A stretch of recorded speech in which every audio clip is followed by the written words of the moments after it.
morning or afternoon. Hey,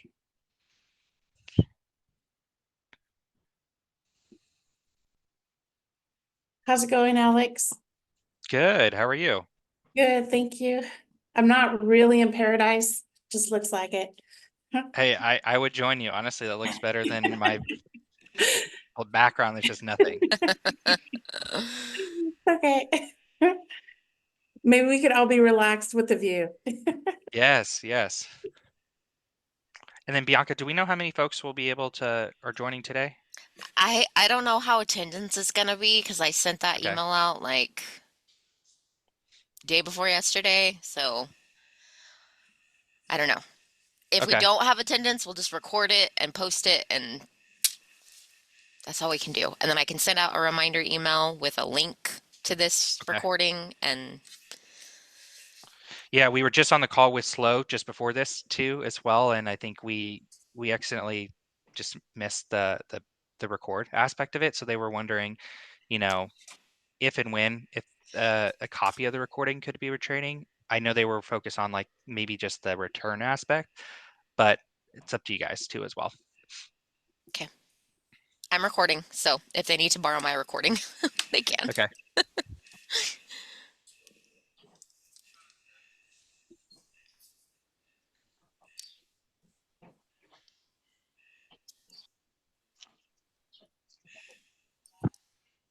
Wow, it's a full room. We were just talking about that. I just told Alex, like, if nobody comes, we're recording. We'll just send out that reminder email we were talking about with this link to the recording, and that's all we can do. Yep.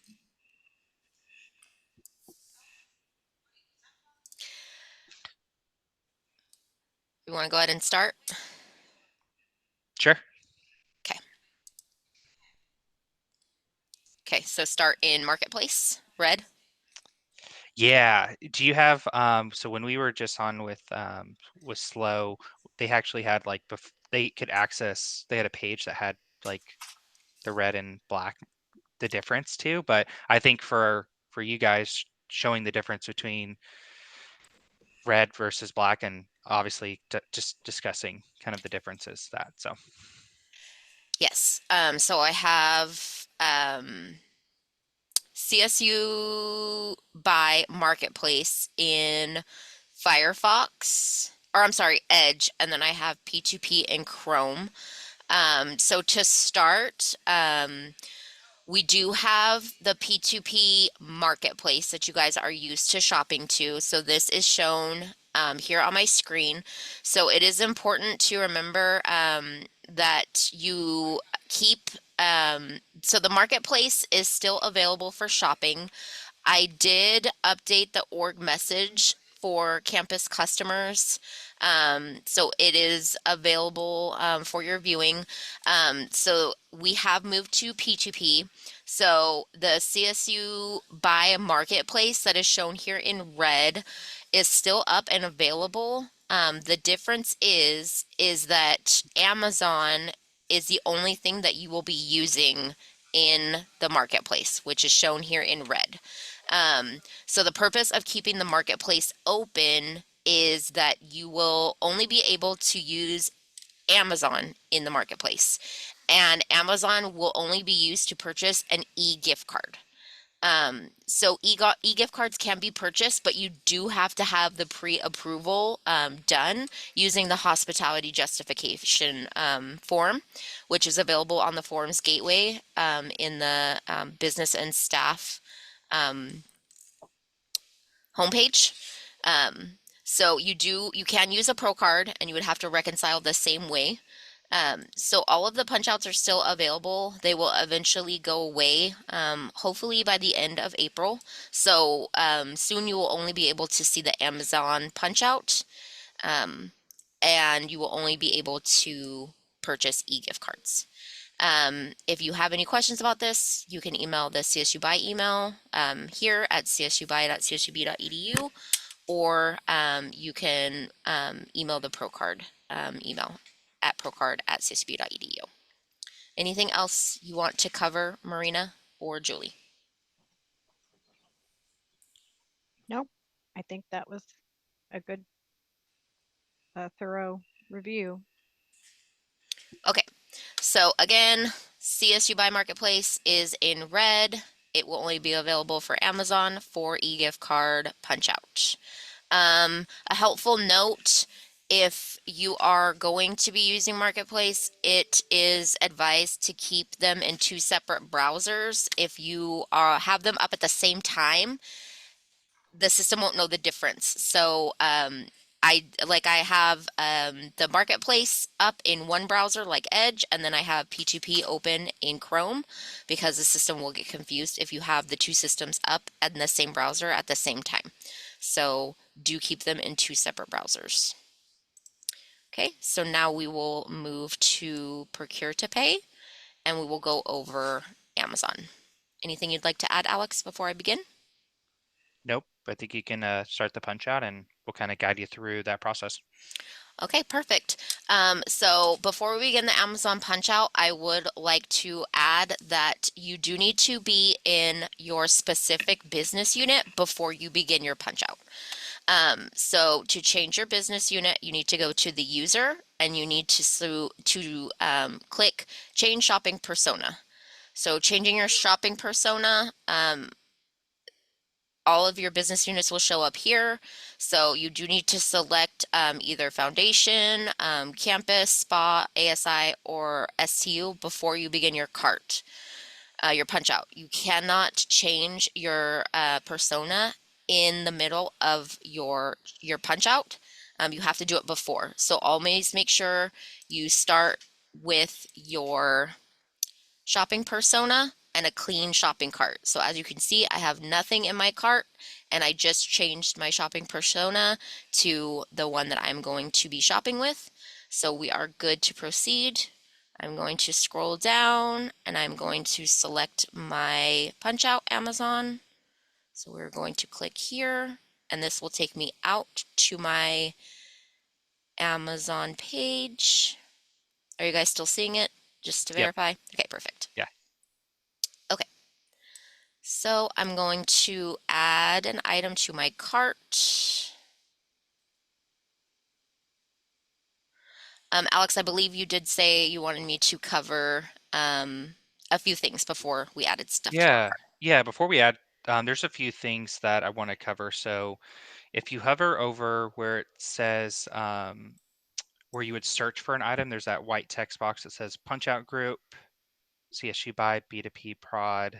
Yes, sorry, here Underneath we the go. search. Yeah, that just really ensures like, hey, you've successfully punched out. On the back end system, it's gonna then, after the order has been placed, it's then gonna assign you to Bakersfield. So just know this is a constant field for all the campuses. The default on the back end, we're assigning you to Bakersfield too as well. One page that you'll see too, if you just go up just a little bit, it'll say Education Store. If you click into that, and then on the left-hand side, if you want to do shop by grade, there's higher education. So I just really want to highlight this page really quickly because we're getting into our back to campus season, which starts, I believe, the beginning of June and runs until about end of September, early October, in terms of even better education pricing. So these are a curated catalog page by different categories that you might want to glance at as you're shopping for items. And then you can kind of see there's a purple banner that says there's exclusive pricing on education supplies, where you get even better discounted prices during that specific time frame too as well. So as Bianca's kind of just scrolling through this page, just kind of take a glance at it during that back to campus season that I mentioned, because you might find even greater kind of details too as well. Bianca, do you want to kind of showcase where it says the cancel session in the bottom right, and we can quickly kind of review that at the bottom of it's kind of that, yeah. So one thing to note on this is if you're not really ready to commit and go to and put items into your cart and check out, you can add items to a list, like a shopping list, and then you could cancel your punch out session. The reason being is if you were to punch out and let's say you get pulled away and you got pulled into a meeting, but you still have an active session open, and you then try to come back to that same open session that kind of maybe the page looks like this, like an hour or two later, and try to check out, it kind of will most likely time out and cancel that order, and it'll say maybe you have multiple punch out sessions. So just know it's like just a best practice to go ahead, add something to a list or just at least to your cart to then and then cancel your session too as well. And Bianca, maybe is there a better way to explain that, or is that helpful? No, I think that's good.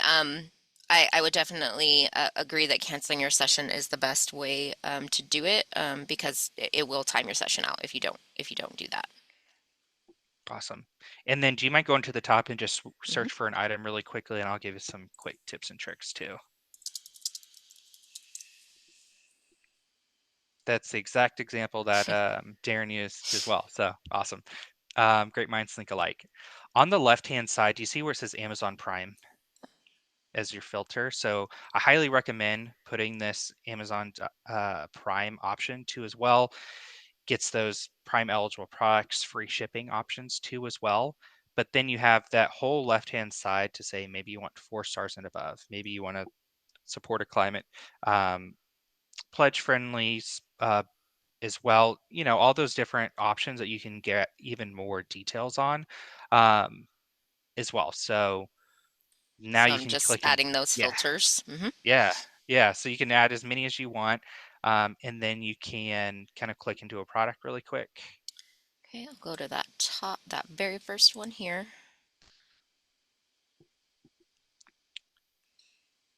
And then where it says quantity, if you just kind of click into that number 1, you have the ability to get even better pricing based off the more you buy, the more you save. So depending on what your preference is, that price could adjust. And as I mentioned, you could add something to a list if you're not really ready to truly commit. If you go down to add a list, and then a reorder list is basically something that you know you're going to buy that product over and over and over again, right? So you don't have to keep searching for it. But if it's typically just say, hey, I'm just kind of glancing at an item, a shopping list is most likely the best one too as well. And it's kind of the exact same experience if you were using it on the personal side of just adding it to a list too as well. So I just created an office supplies list, named it office supplies. I'm gonna create that list. perfect. And Uh-oh. you might have already had it. If you named it that, it's probably already in use. If you click out of that, and then maybe show them where you can find the list at the top of the page. Lists. So next to the Business Prime, yep. So this is one thing that we want to cover too as well, is if you are prompted to enter a password, it's okay.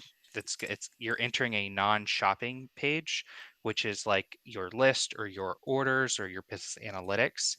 So just know that if you are a new user and don't have an Amazon business password, you may be prompted to enter that as well. Now I'm not gonna know my password. There we go. Okay. Fourth Awesome. time's the charm. You're good. So see, here's kind of the list that Bianca's been creating, or just just available list that you can then grab for it, and then add any items to your cart too as well.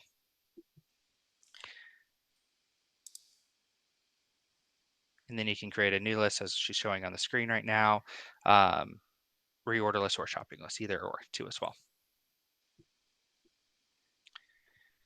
I'll just make it in the reorder list.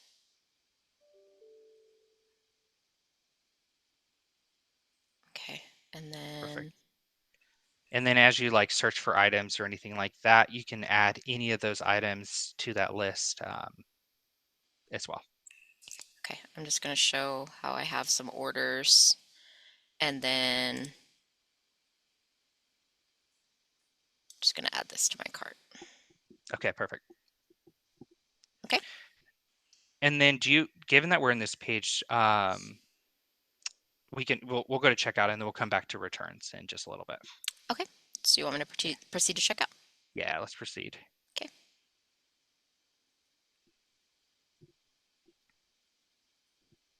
So as you can see here, this is a summary page that you'll see. As we mentioned, the group, you won't have the ability to change this kind of default group at the top. Business order information is disabled. It's not compatible with using the punch out integration. The shipping address is what I really want to cover too as well.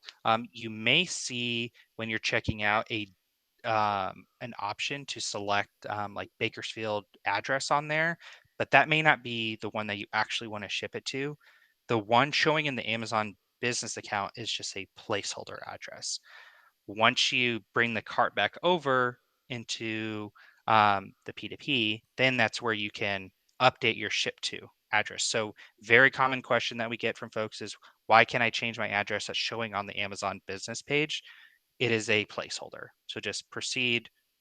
Know that we'll be able to show you where to find your ship to address as well. And then in number 5, you'll see that there's kind of a yellow banner that says this order requires approval. We know that all those orders are getting reviewed in P2P, but it's just kind of a banner that showcases that. And then Bianca, if you could just go over where it says the prime delivery options for like Friday Yep. and Monday, those options. So keep that in mind that we do have, it's recommended for deliveries to happen Monday through Friday. I know that there are some times that, Monday through Thursday could be for deliveries. Just don't select those options for weekend deliveries as well. So just keep that in mind as you're checking out, choosing any of the work day weeks, Monday through Friday, and then just not selecting the weekends too as well, because we don't want those weekend deliveries where, potentially no one's there, it gets left behind. We just don't want to have any delivery issues moving forward. And then this order, as you can see, it still has to go through the approval process. So even though you said it was for Friday, it still needs to route through P2P to get approved, which usually are pretty quick. But it's until that PO gets issued before we then that order gets given to us, and then we make that shipment too as well. Okay. Are we ready to proceed? Yep. So when you submit that order for approval, as you can kind of see, it's gonna quickly go over into back over to the P2P. What's really cool about this and to be aware of is that price and quantity is locked in for 7 days. You also do not want to update the quantity on this side too as well, because as we're showing on the screen, the price is locked in for $8.96 for a quantity of 1. If you were to update that to say, oh, well, I actually need 5 of this specific item, don't make any changes in this. Complete the full order as shown on the screen, then go back and create a new order in P2P and punch out to Amazon and complete a new order with the remaining quantity that you need to as well. So just know, don't make any changes on this side in terms of the quantity aspect of that. And then Bianca, I'll let you kind of cover, updating maybe the shipping location where users can find that and any other details that they would need before finalizing kind of the requisition. Okay. I do want to mention that if you notice here that the commodity code for your item is off, you can change it here before you proceed to checkout. So say, for instance, that I'm ordering these sticky notes and it's coming up weird as a commodity code. Like say the commodity code is coming up custodial supplies, because Amazon has the suppliers enter their own commodity codes or based off of what is it again, Alex? The USNPC, is that correct? The UNSPSC? UNS, Is that yes. yeah. You do have the ability to search and change the code here. And I just want to mention that because once we go to the next screen, it will populate your accounting code based off of this code here.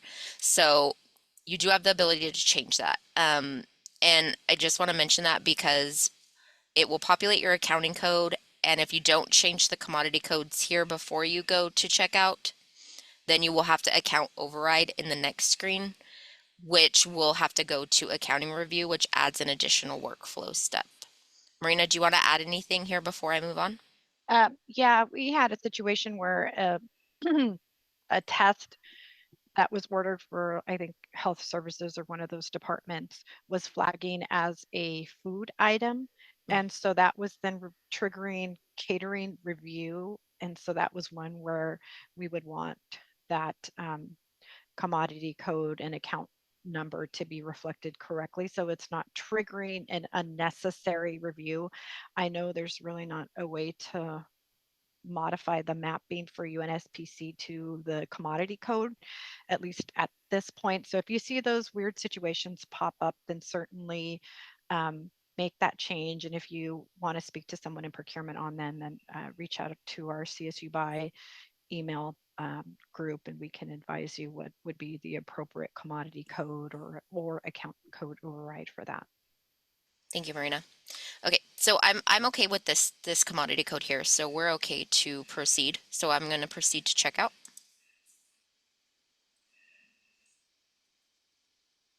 Okay, so I already have everything set here, so I'm just going to have to enter my chart filled strings at the bottom, which is here.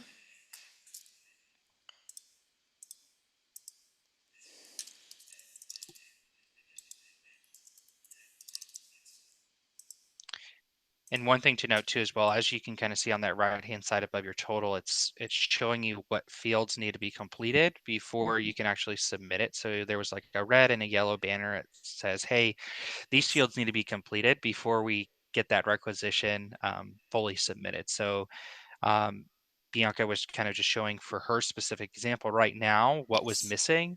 And that would be kind of for, as you're completing your order, it'll direct you where you would, if there are any missing fields that need to be completed.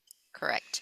And so for anybody that's new and just watching this and hasn't used P2P, the difference between the marketplace and P2P is now we are no longer using our Pro card and we are using our chart filled string. So the difference is now we are paying via invoice and we are no longer using Pro card.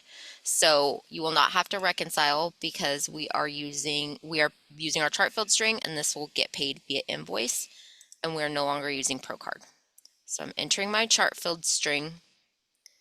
So now I have no error messages and the submit request button is red. So this is able to purchase. I'm not going to hit that submit request button because I'm in production, so I'm live. So this would actually submit an order, but I just want to show you the workflow.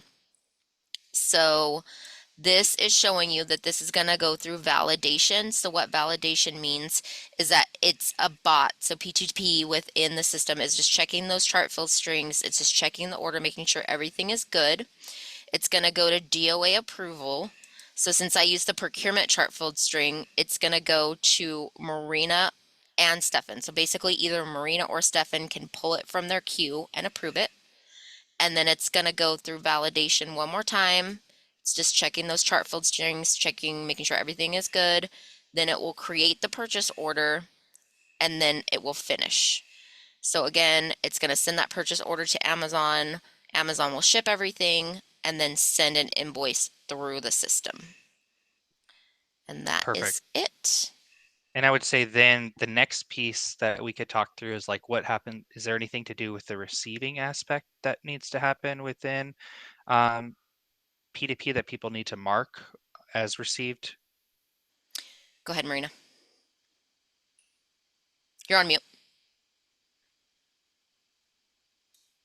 We have central receiving on our campus, so all of the items that are ordered will be delivered to our central receiving, and they need to be received by someone in distribution services before they can be delivered to end users. So I would just say, it's quite a bit of a workload increase for them. To get all these packages in, as well as then have to go in and receive them in the system before they can deliver them to end users. So please, be aware that that process, that turnaround time will be a little bit longer. As opposed to on ProCard, those items would just need to be delivered and then um, delivered to the department users. There was no receiving required in the system. Awesome. Bianca, do we want to get through the return aspect of this? And then I can cover maybe like customer service, and then we have our bulk buying aspect of this too. If you want to give me screen sharing, I can kind of Yes, I can give an absolutely. example. Okay. Go ahead. So you should be able to see my screen in just 1 second. I'm gonna log in really quick.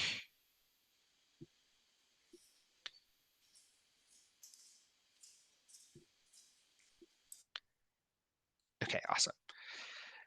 So let's say it's inedible, most likely you're going to have to return an item.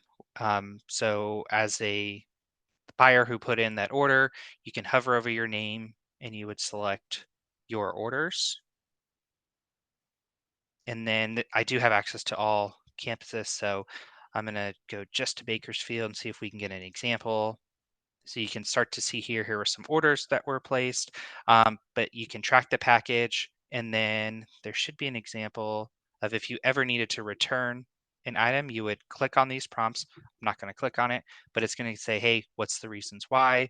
And then in terms of where to drop it off at, it's kind of the same process of if you can pick a FedEx or UPS to who then will handle the packing and slipping of that item as well. So kind of the same process. If you have done the return process, it would be the exact same, but just making sure you go in and finding that order and following those prompts. This is also a similar page that you can do to if you needed to cancel an item as well. Find it and then just give the reasons why you're canceling it too from our side too as well. I'm going to scroll to the bottom here. This is our Let Us Help You section in terms of our customer service page. So we'll kind of let this load just for 1 second. But if you have maybe Amazon specific questions around need to track my order, or I didn't receive my order, anything I would say Amazon questions directly, right? This is a good page that might be helpful in asking and obtaining questions from a customer service perspective. And then you also have the ability to have maybe a chat with somebody about maybe a specific order, or you can have a conversation. So if you kind of click on here, it'll kind of prompt just if you prefer chatting or a phone call, you have that option too as well.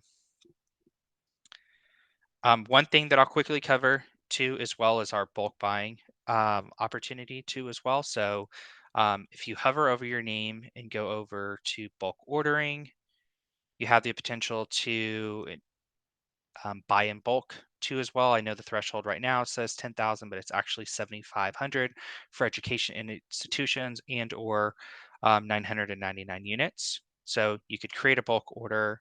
You can do it one by one. If you know your specific item, you just put the input, and ASIN is an Amazon product code. It's found within our product description page, or an ISBN number. You can grab an Amazon URL, enter that here, add your quantities. But you can also do it in bulk, which is really cool. You can download a form. It's going to look very similar to this page right here. So once you insert your required input, here's the required field and the quantity. It should look something very similar, and you upload it to something like this. So all those items start to fill. You can still update the quantities if need be, and then find the best offer. It's basically searching the whole marketplace now. I know this is a large order, but then you can start to determine, hey, if you need to get even further pricing, you can do a request a quote. And for here, this is where we can work directly with our suppliers that sell these items to say, if we're buying a quantity of 400 of these items, but the price is $44. We want it at even better pricing. We want it for, 35 right now, right? So it's going to update that price. You can't just say, hey, I want it for $5. You got to be realistic in terms of the price that you're setting, because what we do see is that price actually decrease as it goes out to those sellers that have this product that are competing against it. So this is what's really cool, where you can start to put the price that you want for any of these items and say, this is what my target price I'm trying to get at. And then as a buyer who's placing this order, when do you need it by? When do you want to deliver it by? And then the address, zip code. This is more as you're thinking for, you're like, hey, this is something we need in the next couple of weeks. If you're saying, hey, I need this by tomorrow, this feature is probably not the best for you, but no, it can be used for any of our products on the marketplace too as well. So just know you have a great contact in Rachel, who's on our call from our side, from the Amazon business side, that can really help guide you through this process, if and when this is applicable for any of those larger purchases that you may have throughout the year. But Rachel, I want to give you anything else to quickly cover on. Yeah, thank you, Alex. Nice to meet everyone, and looking forward to working with your campus. So I am the point of contact for Amazon Business for you and for all the Cal States. Alex has worked with your team, your procurement team, to really build out this punch out system, and just to further enhance it to where you don't have to use your P card anymore. You can actually use this as another option and have the higher buying threshold. So looking forward to simplifying your process, giving you access to all the things that you want to buy from Amazon, and maybe some things that you're not currently buying from Amazon. And we're just here to support you and help you make sure you have a good experience. So if you have any questions or want to meet with me or talk with me directly, feel free to reach out to your procurement team or to the CSU buy at CSUB email address, and then they can put us in touch. So thank you, Alex. I appreciate all the help, and thank you to Bakersfield for all the work that you've done to work with Amazon on this. Absolutely. In terms of, and Bianca, keep me honest here, have those registration emails been sent out, or those communications in terms of the scenarios? Just want to ask that. Yes, I sent those out on Monday. Okay, Those awesome. communications went out. Yes. Awesome. And does that include those for the invitation as well, for those users that needed them? And we'll talk through that in a second. Yes. Okay, awesome. So Bianca did send out some communication for those users who we identified are not in the centralized account. So if you are if we've identified you as either you're net new or you have an Amazon.com account associated with your Bakersfield email address, all you really have to do is just navigate to P2P, punch out. If you are an Amazon.com account associated with it, it's going to ask you either to, if you're made really business purchases only, bring in those orders over. But if you have made personal purchases on there, that's where we ask to split that off and enter like a personal Gmail or Yahoo account, because we don't want to bring over that personal history in there too as well. For those that we've identified and called out in the email that you're you have an Amazon business account already associated to it, you most likely may have received an email from business@amazon.com, which is an invitation to join. And you would kind of go through that same split merge process. It'll see, hey, have you made orders on that account? Was it business? But if it was, feel free to close that account, merge over into the centralized one.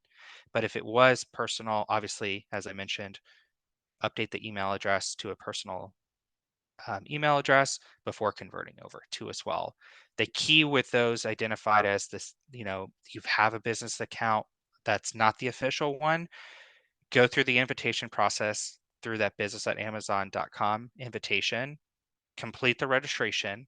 But the key is to go then back over to P2P and fully punch out into Amazon Business and place your order through the P2P as well. So just know we're here to support you along that way. If you have questions, we can help get your accounts converted over and answer any questions.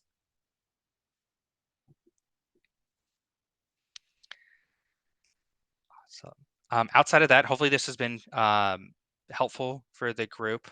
You have a great support team on your side, and Rachel and I are here from the Amazon business side to help as well. So we'll open it up for Julie. Do you have any questions for us? No, I was just gonna say thank you. That was a great presentation and great job, Bianca. Thank you, everybody. I'm sure our end users will appreciate this when they get the opportunity to view it. And for all the end users, if there's additional questions that you have after viewing this presentation, then certainly email our CSU by@csub.edu email address, and our facilitators will provide assistance. Awesome. Thank you, Rachel. Thank you so much, team. Look forward Do to we want working to with stop you. the recording and then we can if there's any other